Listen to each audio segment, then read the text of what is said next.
Canal. Rastros do Medo. A lenda urbana de Bangu. 7. O sussurro das grades amaldiçoadas. Hoje vamos adentrar um dos complexos penitenciários mais temidos do Brasil. Um lugar onde a esperança morre e as lendas nascem. Bangu 7. Preparem-se, pois a história que vou lhes contar agora é um mergulho profundo no abismo da escuridão. Uma lenda que se espalha como um vírus silencioso entre os guardas e detentos. Um sussurro macabro que ecoa pelas grades amaldiçoadas. Apaguem as luzes, confiram se as portas estão trancadas e deixem o medo tomar conta. Para compreendermos a força dessa lenda, precisamos voltar no tempo, para um Rio de Janeiro que pulsava sob o calor opressivo e a sombra de uma violência que se infiltrava em cada esquina. Bangu 7, formalmente conhecida como Penitenciária Gabriel Ferreira Castilho, erguia-se imponente no complexo penitenciário de Jericinó, um labirinto de concreto e aço na zona oeste da cidade. Não era um lugar para os fracos de coração, mas sim um purgatório onde as almas perdidas cumpriam suas penas e onde, dizem, algo mais antigo e perverso residia. Nossa história começa com um homem chamado Mário o Carrasco Batista. Mário não era um assassino comum.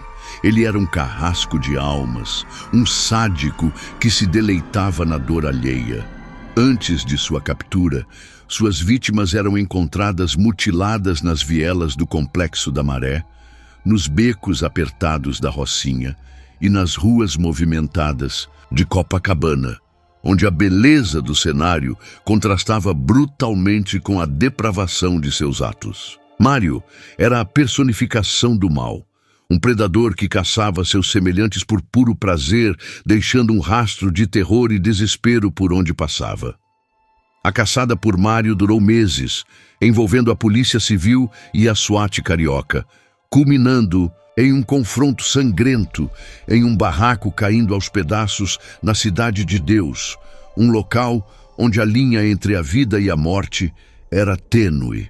Quando Mário finalmente foi capturado, suas mãos ensanguentadas e seus olhos vazios revelavam a profundidade de sua insanidade. Ele foi condenado a uma pena que se estenderia por gerações, um fardo pesado demais para qualquer alma.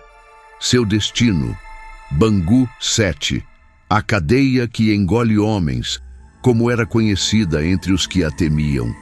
Um lugar de paredes impenetráveis, grades que uivavam ao vento e celas que pareciam sepulcros, onde o sol era apenas uma memória distante. Mas Mário, apesar de sua monstruosidade, nutria uma crença peculiar. Ele era um devoto de rituais obscuros, uma espécie de xamanismo distorcido que praticava em segredo, mesmo dentro das paredes da prisão. Durante o banho de sol, seus olhos observavam os outros detentos com um brilho perturbador, e um sorriso macabro, quase imperceptível, deformava seus lábios ressecados. Ele acreditava que, através de seus rituais, poderia transcender a punição e se tornar algo mais, algo que a morte não poderia tocar. O inferno particular de Mário, no entanto, estava apenas começando. Bangu 7 não era um lugar para os fracos. A hierarquia brutal do crime organizado, comandada por fações que tinham braços estendidos até os bairros da Baixada Fluminense e da Zona Norte, dominava cada corredor, cada cela. Mário, com sua postura reclusa e seus rituais estranhos, rapidamente se tornou um alvo. Ele foi espancado, humilhado e teve que enfrentar a crueldade implacável de outros detentos que zombavam de sua fé distorcida. Mas Mário era persistente, ou talvez simplesmente insano.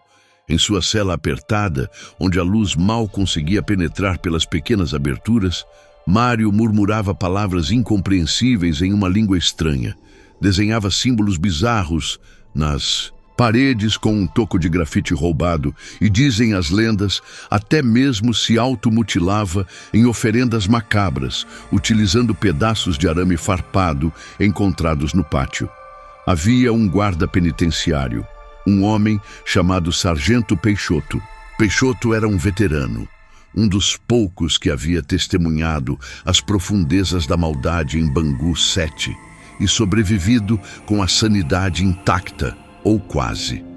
Ele tinha os olhos cansados de quem presenciou atrocidades demais, mas possuía uma intuição aguçada, um sexto sentido para o perigo. Peixoto notava o comportamento peculiar de Mário, a forma como ele se isolava, os sussurros noturnos que pareciam vir de sua cela. Ele tentou relatar as estranhezas aos seus superiores, mas foi dispensado com um aceno de mão. São apenas delírios de preso, Peixoto. Não temos tempo para isso. A burocracia do sistema, tão fria e impessoal quanto as grades de Bangu 7, ignorava os avisos de um homem que sabia que o mal podia ter muitas faces. A cada dia, Mário emagrecia. Seus olhos se aprofundavam nas órbitas e sua pele adquiria um tom quase cadavérico.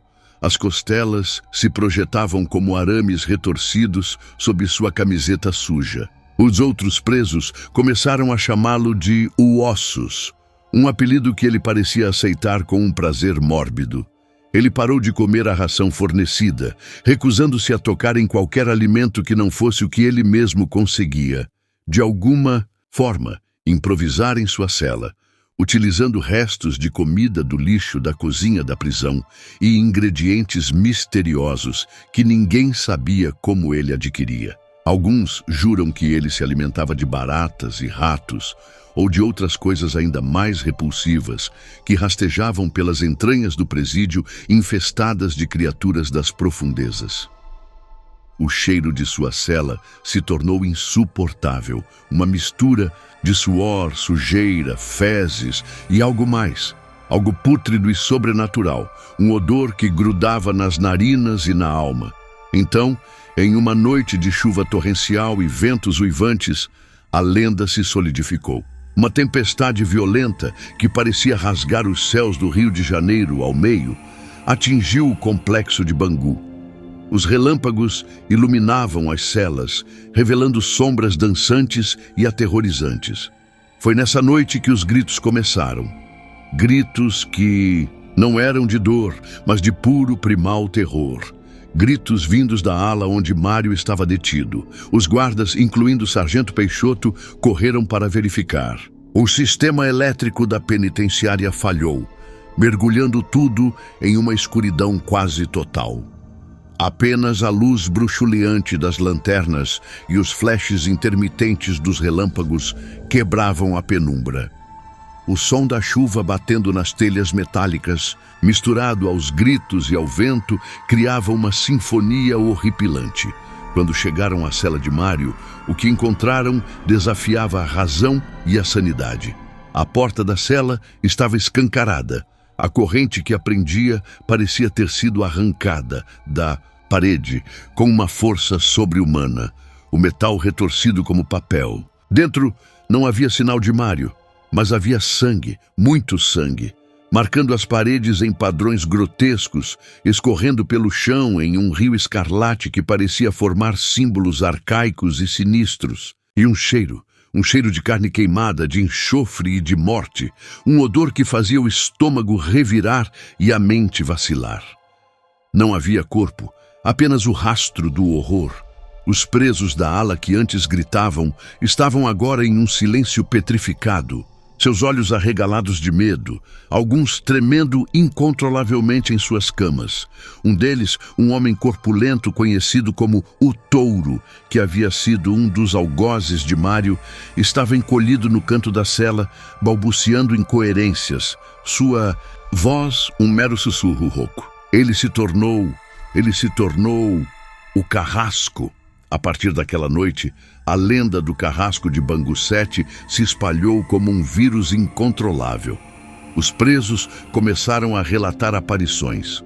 Uma figura alta e esguia, com ossos projetando-se sob a pele pálida, com olhos que brilhavam em um vermelho infernal, como brasas vivas nas profundezas do inferno. Uma figura que se movia pelas sombras dos corredores, pelas alas mais escuras, sempre acompanhada de um fedor insuportável de morte e decomposição.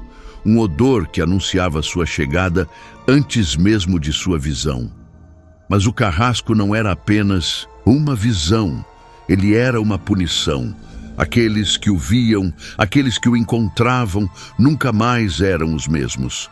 Alguns enlouqueciam, suas mentes estilhaçadas pelo terror. Outros morriam de forma inexplicável em suas celas, seus corpos encontrados, contorcidos em posições antinaturais, como se tivessem sido esmagados por uma força invisível, seus rostos eternizados em uma máscara de horror. E sempre, em seus rostos, uma expressão de puro terror, um grito silencioso que ecoava nas paredes. O carrasco tinha um propósito, diziam os sussurros nos corredores.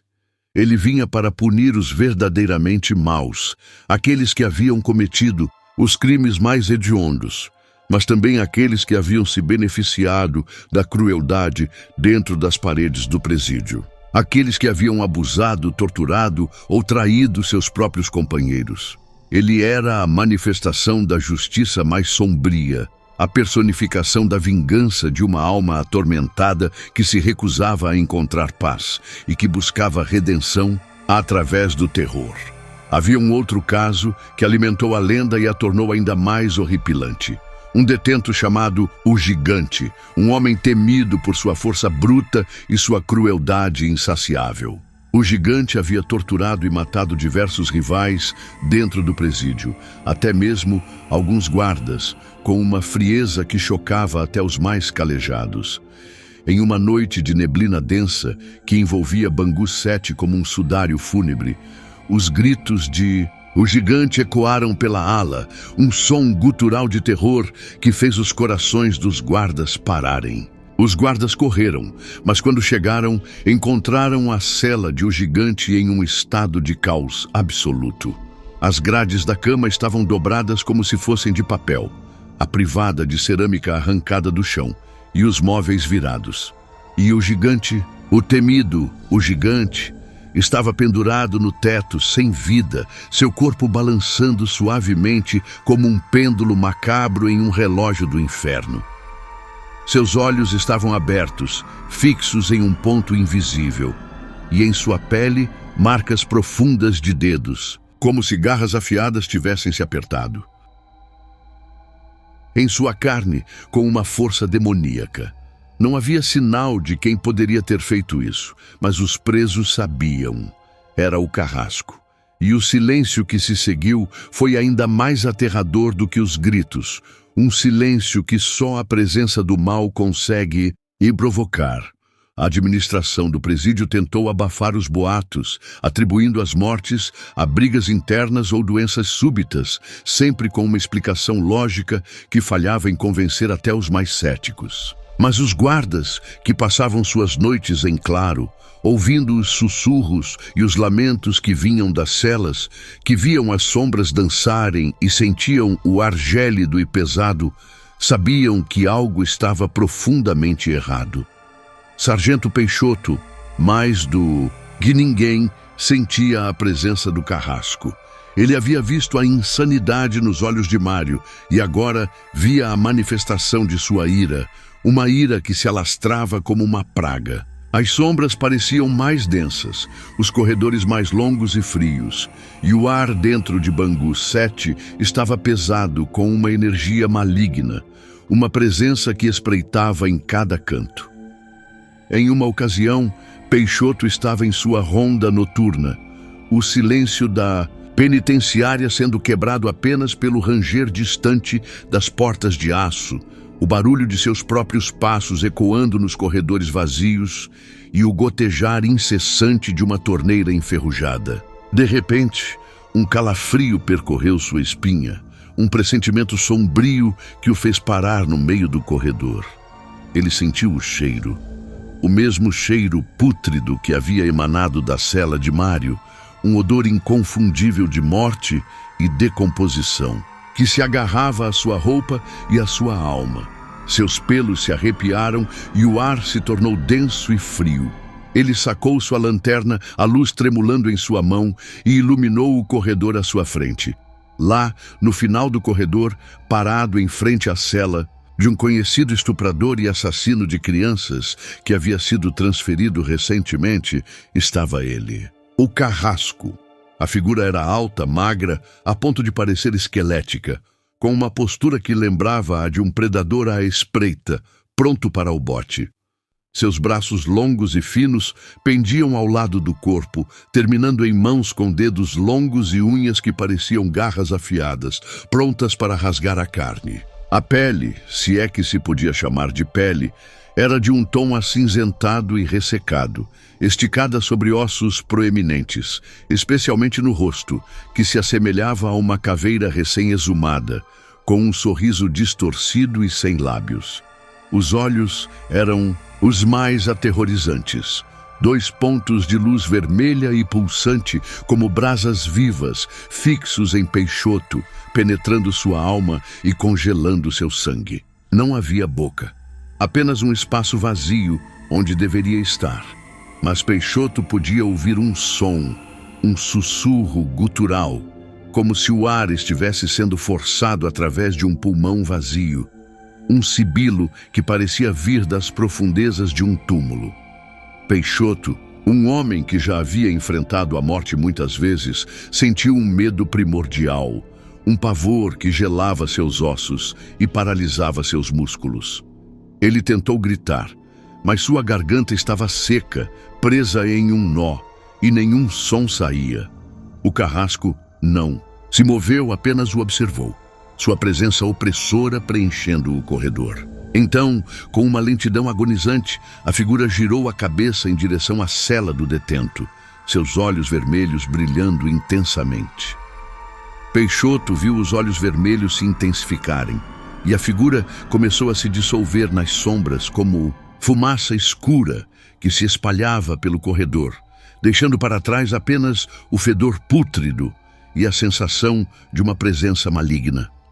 No dia seguinte, o detento daquela cela foi encontrado morto. Seu corpo estava intacto, sem sinais de violência física, mas seu rosto estava paralisado em um grito silencioso e seus olhos estavam arregalados, com uma expressão de horror indizível, como se ele tivesse visto o próprio inferno.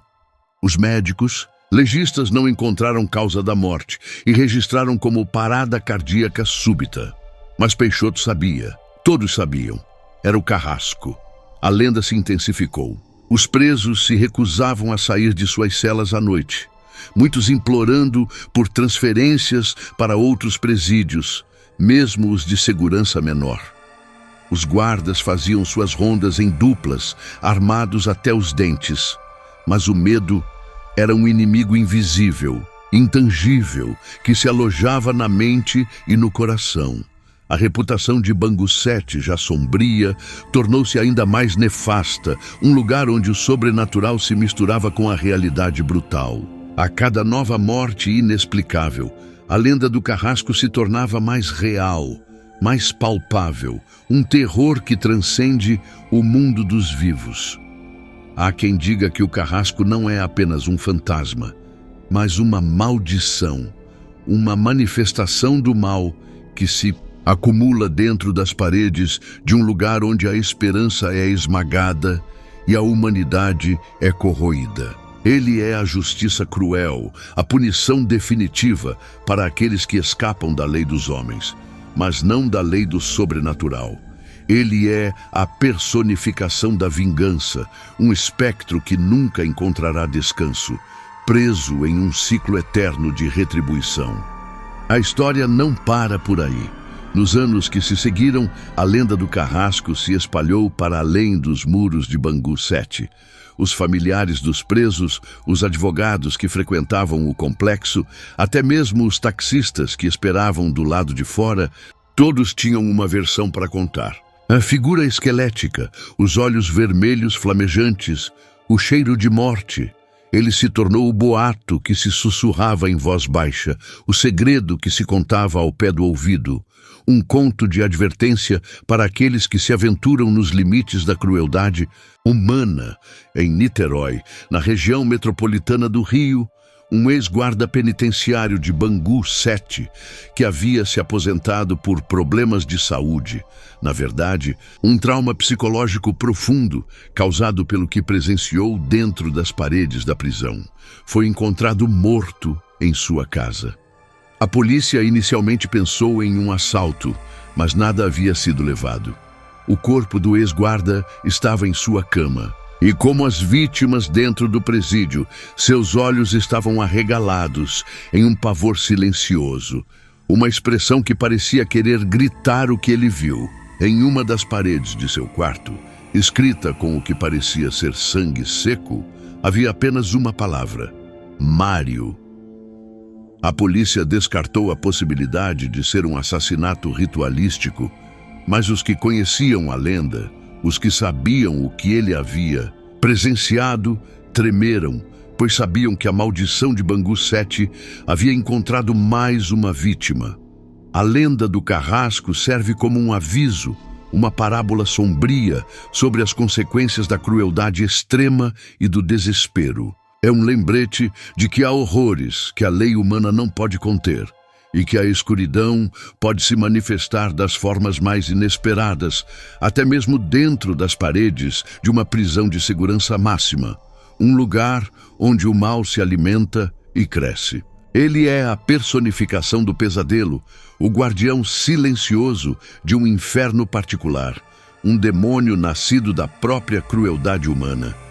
Até hoje, em Bangu 7, os guardas mais antigos evitam certos corredores à noite.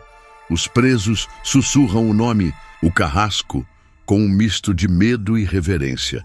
E o silêncio da noite é preenchido pelos sussurros e gemidos que ninguém consegue explicar. E a cada nova morte inexplicável, a sombra do carrasco se torna mais densa, mais presente, uma assombração eterna que ecoa nas profundezas de Bangu 7.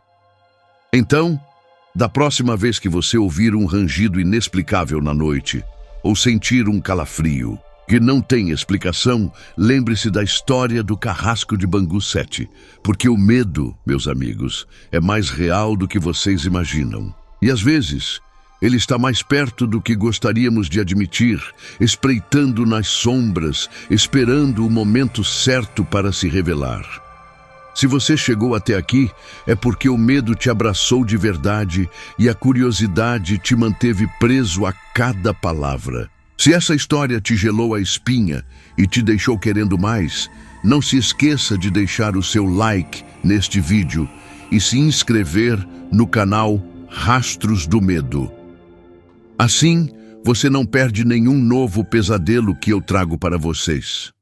E para continuar sua jornada pelo terror e desvendar mais mistérios que te farão perder o sono, tem outro vídeo assustador aparecendo na tela agora mesmo. Não perca, clique e continue se aprofundando nos mistérios que o mundo esconde. Canal Rastros do Medo. A lenda urbana de Bangu 7. O sussurro das grades amaldiçoadas. Parte 2. A maldição imortal. A lenda do carrasco, antes restrita aos sussurros. Entre as celas e os corredores úmidos de Bangu 7, começou a vazar. Não como água de uma torneira enferrujada, mas como uma mancha de óleo que se alastra, silenciosa e inevitável. Os novos presos, vindos de diversas comunidades cariocas, como o Complexo do Alemão, a Vila Kennedy e até mesmo bairros mais afastados da Zona Sul, como Laranjeiras, traziam em seus olhos o brilho do medo. Eles ouviam as histórias nos camburões, nas delegacias e nas prisões provisórias. O carrasco não era mais apenas o fantasma de Bangu 7. Ele era um aviso, um lembrete sombrio de que, mesmo por trás das grades, a justiça, ou algo muito mais primitivo que ela, poderia alcançar você. Sargento Peixoto, nosso veterano calejado, sentia o peso da lenda em seus ombros. Ele via o nervosismo crescente entre seus colegas. Guardas mais jovens, que antes riam dos contos de preso, agora faziam suas rondas com a lanterna em punho, seus olhos varrendo cada sombra, seus ouvidos atentos a qualquer som fora do comum. A segurança da penitenciária, já um desafio por si só, tornava-se ainda mais complicada com a paranoia se instalando. Brigas entre detentos aumentaram, não por rivalidades de facção, mas por acusações de invocar o carrasco ou por pesadelos compartilhados que culminavam em ataques de pânico e violência desesperada. O estresse era palpável, um vapor pesado que pairava sobre tudo. Uma série de eventos peculiares começou a ocorrer. As câmeras de segurança, que teoricamente deveriam capturar cada movimento, falhavam misteriosamente em determinados horários e em alas específicas. Registros de vídeo mostravam distorções, chuviscos que obscureciam as imagens e, por vezes, uma sombra rápida e alongada que parecia se mover na periferia da visão antes de desaparecer.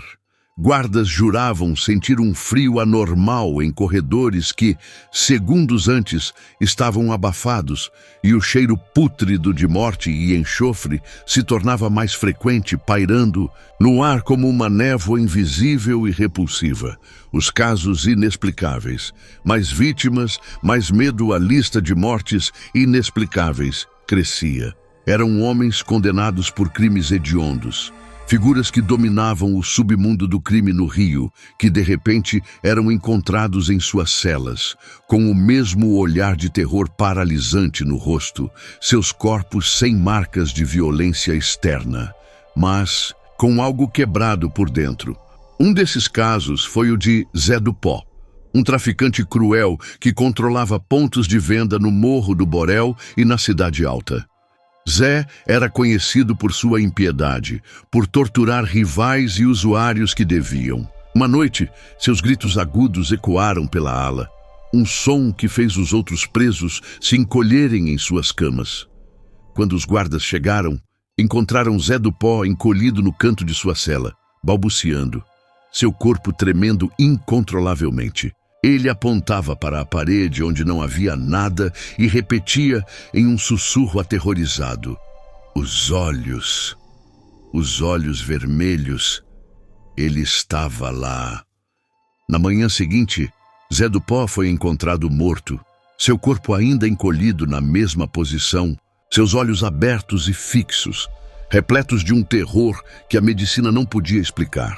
Sua causa oficial da morte foi uma parada cardíaca fulminante, mas Sargento Peixoto, ao examinar o corpo, notou que a pele do pescoço de Zé do Pó estava levemente marcada, como se garras invisíveis tivessem se apertado ali com força, embora sem deixar arranhões visíveis.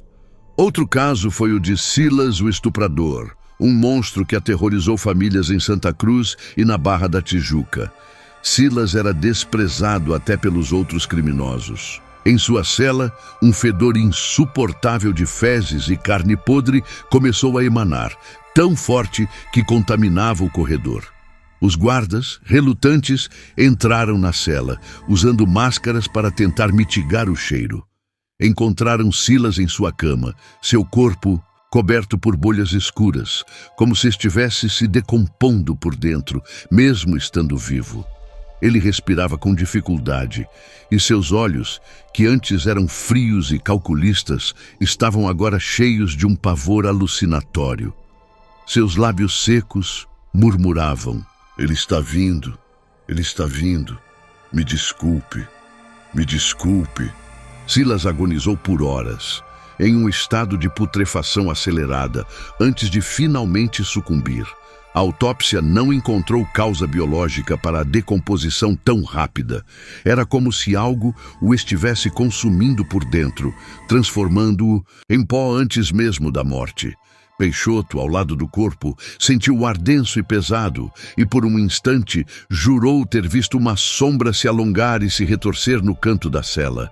Esses incidentes, um após o outro, cimentaram a lenda do Carrasco. Não era apenas um fantasma, era uma força que operava dentro de Bangu 7, punindo aqueles que haviam escapado da justiça dos homens, mas não da sua própria, mais antiga e cruel forma de retribuição. A investigação silenciosa de Sargento Peixoto não era um homem supersticioso. Ele acreditava em fatos, em evidências, mas o que estava acontecendo em Bangu 7 desafiava toda a lógica. Ele começou sua própria investigação silenciosa, notando padrões, conectando os pontos que a burocracia do sistema se recusava a ver. Ele observava os desenhos nas paredes das celas vazias, símbolos que alguns presos faziam na tentativa de proteger seus territórios, ou que pareciam imitar os traços bizarros que Mário Batista costumava desenhar. Peixoto notou que os símbolos de Mário eram mais complexos, quase cabalísticos, e sempre pareciam envolver formas que remetiam a um corpo retorcido. Ele passou horas na biblioteca da penitenciária, uma sala empoeirada com livros antigos e regulamentos.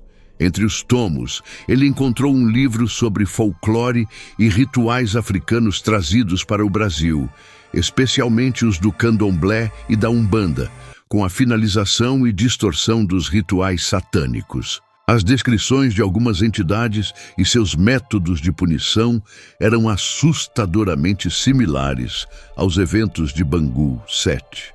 O livro falava de um Exu Carrasco, uma entidade justiceira que atuava nos umbrais, em planos que se cruzavam com o nosso, cobrando dívidas de karma e punindo aqueles que cometeram crimes hediondos sem remorso. A menção de um cheiro de enxofre e carne podre, como um de seus sinais, fez um arrepio percorrer sua espinha. Havia também referências a olhos vermelhos como brasa e uma forma etérea que se movia pelas sombras. Peixoto começou a conversar, sutilmente, com os detentos mais antigos, aqueles que haviam passado décadas dentro de Bangu, que conheciam os segredos das paredes e os sussurros do vento. Eles se calavam quando o assunto era o Carrasco, mas seus olhos transmitiam um terror que dizia mais do que qualquer palavra. Alguns, no entanto, em momentos de desespero ou sob o efeito de alguma substância ilícita, deixavam escapar fragmentos de informações. Ele se alimenta do medo. Ele não para até que a dívida seja paga. Ele não é daqui, veio do submundo. Ele descobriu que antes da transformação de Mário, houve relatos de uma estranha energia em Bangu 7. Guardas reportavam equipamentos eletrônicos falhando sem explicação, luzes piscando e apagando sozinhas, e uma sensação constante de estar sendo observado. Alguns acreditavam que a própria penitenciária, com tanta dor, sofrimento e crueldade em suas paredes, havia se tornado um receptáculo para uma entidade antiga, e que Mário, com seus rituais distorcidos, sem querer, havia aberto um portal ou se tornado o catalisador para que essa entidade se manifestasse, transformando-o no próprio Carrasco. A visita da psiquiatra e a linha tênue da sanidade, a crescente onda de pânico e as mortes inexplicáveis levaram a administração do presídio a trazer uma equipe de especialistas. Entre eles, a doutora Ana Costa, uma psiquiatra forense renomada, conhecida por sua mente afiada e sua abordagem cética. Doutora Ana, uma mulher elegante e pragmática, com cabelos loiros presos em um coque e olhos azuis que transmitiam inteligência, estava acostumada com a brutalidade do sistema prisional. Mas o que encontrou em Bangu 7 a deixou perplexa. Ela entrevistou detentos e guardas, incluindo Sargento Peixoto. No início, ela atribuía os relatos do Carrasco a delírios coletivos, estresse pós-traumático e a uma forma de psicose reativa ao ambiente opressor da prisão. Ela tentou racionalizar cada evento, buscando explicações lógicas para o cheiro, as falhas das câmeras e as mortes sem causa aparente. O cheiro pode ser de esgoto, as câmeras podem ter falha técnica e as mortes, síndromes de estresse agudo. Ela argumentava com a voz calma e profissional. Mas Sargento Peixoto, em suas conversas com ela, não se deixava convencer. Ele descreveu em detalhes a figura esquelética, os olhos vermelhos, o fedor, a sensação opressora que o carrasco emanava. Ele não era um homem de fantasias. A doutora Ana, embora cética, não podia ignorar o pavor genuíno nos olhos de Peixoto. Um homem que já havia enfrentado assassinos e criminosos de alta periculosidade sem demonstrar um pingo de medo. Em uma de suas sessões de avaliação, a doutora Ana se viu diante de um preso chamado Carcara, um ex-matador de aluguel que havia cometido atrocidades nas favelas da zona oeste do Rio. Carcara, um homem frio e calculista, estava em uma cela de segurança máxima após uma tentativa de fuga frustrada. Durante a entrevista, ele começou a tremer incontrolavelmente, seus olhos fixos em um ponto invisível atrás da doutora Ana. Ele começou a murmurar, sua voz esganiçada: "Ele está atrás de mim. Eu o vejo. Ele me quer." De repente, Carcara começou a se contorcer, como se estivesse sendo eletrocutado, batendo a cabeça contra as grades, seus gritos se transformando em lamentos guturais. Os guardas tiveram que intervir para contê-lo, mas a imagem daquele homem, antes tão impassível, em um estado de puro terror, ficou gravada na mente da doutora Ana. Carcara foi levado para o setor de enfermaria, mas morreu horas depois, com os mesmos olhos arregalados de suas vítimas. Doutora Ana, pela primeira vez, sentiu uma rachadura em seu ceticismo. Ela revisou os prontuários dos mortos, as descrições dos guardas. Havia uma consistência nos relatos, uma uniformidade no terror que não podia ser explicada apenas por histeria coletiva. Ela percebeu que Mário Batista, o carrasco original, havia praticado rituais que envolviam a manipulação de energias sombrias, buscando imortalidade ou poder através da dor alheia. Poderia ele ter conseguido, de alguma forma, transcender a morte e se tornar algo mais, algo além da compreensão humana? A presença incômoda. O carrasco em ação, a presença do carrasco se tornou quase tangível. Os guardas relatavam objetos caindo sozinhos de prateleiras, portas de celas batendo com força, mesmo sem vento, e vultos que se moviam rapidamente nos corredores, sempre na periferia da visão. A temperatura de certas áreas da penitenciária caía drasticamente, deixando um rastro de um frio úmido e pesado. Um jovem guarda, Carlos, recém-chegado do curso de formação e cheio de idealismo, foi um dos mais afetados. Ele havia sido designado para a ronda noturna na ala mais antiga do presídio, um local onde poucos ousavam ir sozinhos. Carlos, tentando provar seu valor, estava sozinho, sua lanterna varrendo as celas vazias. De repente ele ouviu um som, um arranhar suave vindo de uma das celas vazias, a cela número 13. Ele se aproximou com cautela, a mão no coldre da arma. O som parou. Carlos iluminou o interior da cela. Não havia nada. Ele estava prestes a se afastar quando o som recomeçou mais forte, como unhas arranhando metal. Ele acendeu a luz novamente e desta vez viu. No centro da cela, desenhado na parede com o que parecia ser sangue seco, estava um símbolo que ele havia visto em fotos de arquivos de Mário Batista. Um círculo com linhas retorcidas que se entrelaçavam, culminando em algo que parecia uma figura esquelética. O sangue ainda parecia fresco, embora não houvesse ninguém na cela. O ar se tornou gélido, e o cheiro de enxofre e decomposição encheu seus pulmões. Carlos sentiu uma presença atrás dele. Ele se virou lentamente, a lanterna em sua mão, tremendo incontrolavelmente. Lá, no final do corredor, estava ele, o carrasco, mais nítido do que qualquer descrição.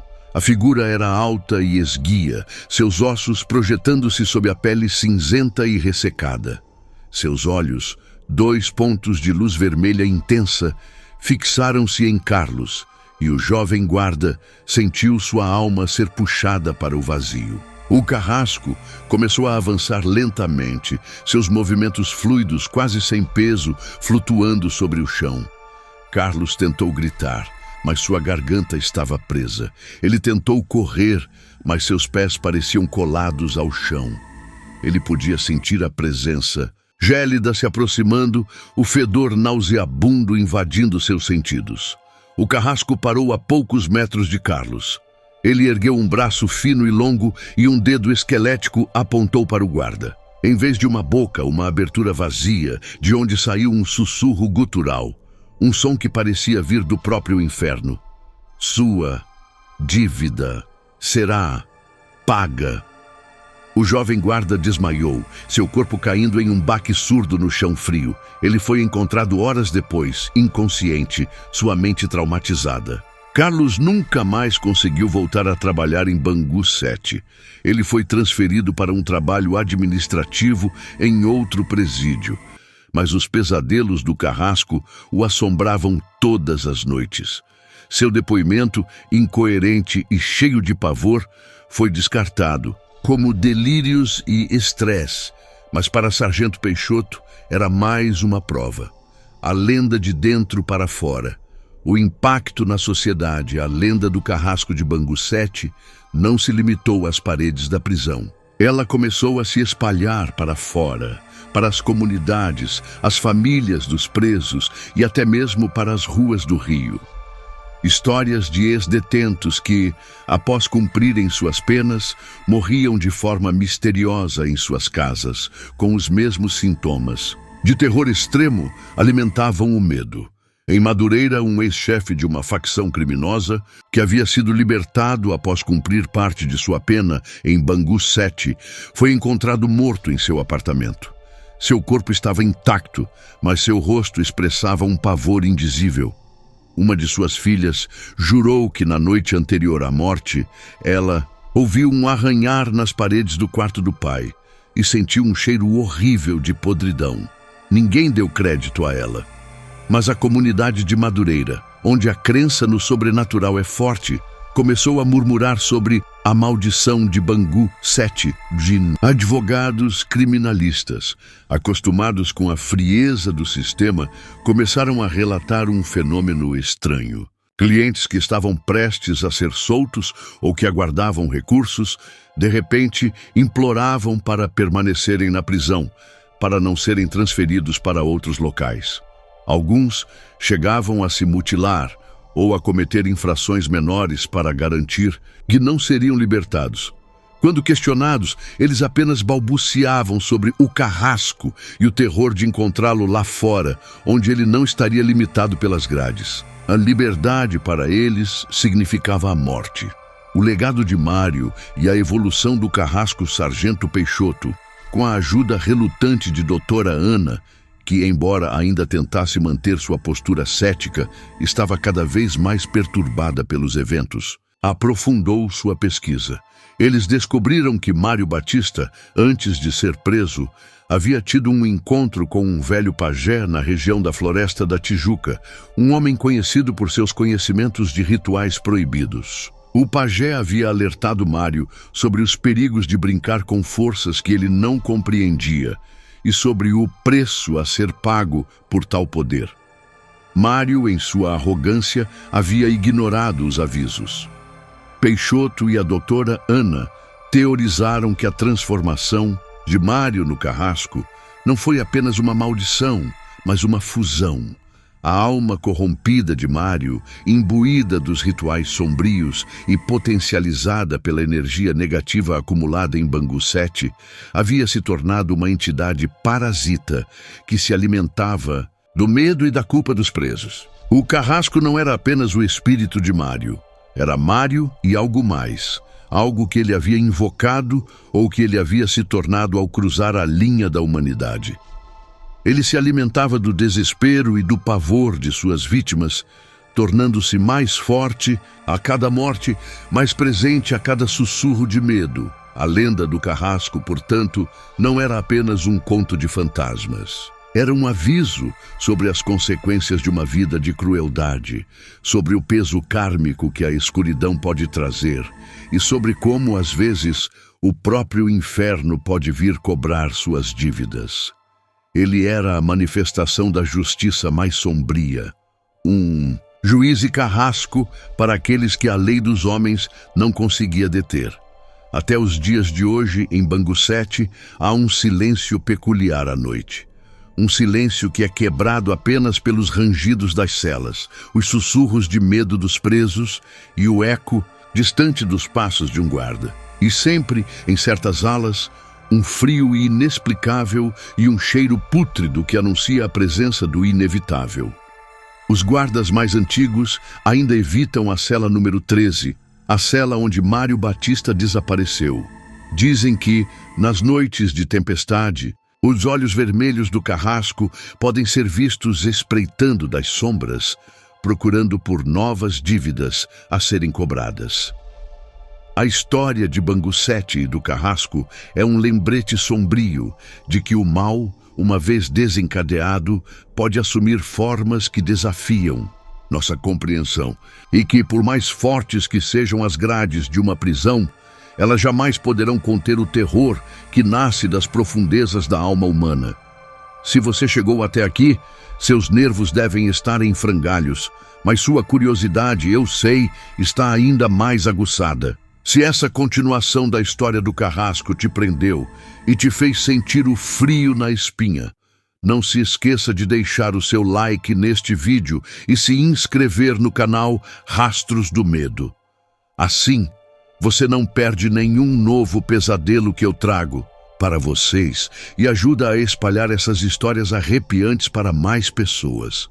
E para continuar sua jornada pelo terror e desvendar mais mistérios que o mundo esconde, tem outro vídeo assustador aparecendo na tela agora mesmo. Não perca! Clique e continue se aprofundando nos Rastros do Medo.